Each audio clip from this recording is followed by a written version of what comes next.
क्रिया किसे कहते हैं? तो हिंदी व्याकरण में क्रिया यानी कि वर्ब वह शब्द है जो किसी कार्य, अवस्था या स्थिति को व्यक्त करता है।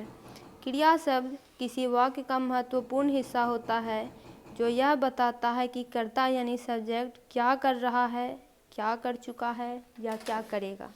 यहाँ क्रिया के प्रकार और उनके उदाहरण दिए गए हैं। पहला होता है सकर्मक क्रिया यानी ट्रांजिटिव वर्ब, ऐसी क्रिया जिसमें कर्म का होना आवश्यक होता है। जैसे उदाहरण हो गया, राम किताब पढ़ता है। यहाँ पढ़ता है क्रिया है और किताब है कर्म। फिर आता है अकर्मक क्रिया यानी ऐसी क्रिया जिसमें कर्म का होना आवश्यक नहीं होता। जैसे वह सो रहा है, तो यहाँ पे सो रहा है क्रिया है और इसका कोई कर्म नहीं है।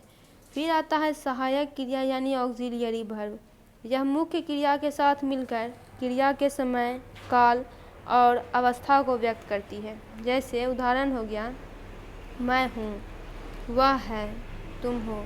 तो यहाँ पे हूँ, है, हो, ये सब सहायक क्रियाएं हैं। फिर होता है संयुक्त क्रिया यानी कंपाउंड वर्ब, दो या दो से अधिक क्रियाओं के मिलाने से बनने वाली क्रिया।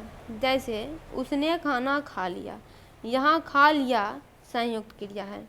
फिर है नॉन फाइनाइट वर्ब यानी अन्य क्रियाएं, क्रिया के वे रूप जो वाक्य के कर्ता के अनुसार बदलते नहीं हैं। जैसे कि खाना, पढ़ना, लिखना। खाना, पढ़ना, लिखना अन्य क्रियाएं हैं।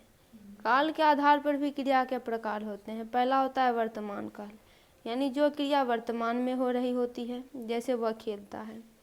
फिर है भूतकाल, जो क्रिया पहले हो चुकी होती है यानी वह खेला। फिर है भविष्यकाल यानी जो क्रिया आगे होने वाली होती है यानी वह खेलेगा। रूप के आधार पर क्रिया के प्रकार होते हैं। पहला होता है साधारण रूप, साधारण क्रिया को व्यक्त करता है, जैसे वह पढ़ता है। फिर है संपूर्ण रूप यानी पूर्ण हो चुकी क्रिया को व्यक्त करता है, जैसे उसने पढ़ लिया है। फिर है गत्यात्मक रूप यानी चल रही क्रिया को व्यक्त करता है, जैसे वह पढ़ रहा है। तो क्रिया का सही उपयोग वाक्य की संरचना और अर्थ को स्पष्ट और सही बनाता है। क्रिया के विभिन्न रूप और प्रकार भाषा को समझने और प्रयोग करने में महत्वपूर्ण भूमिका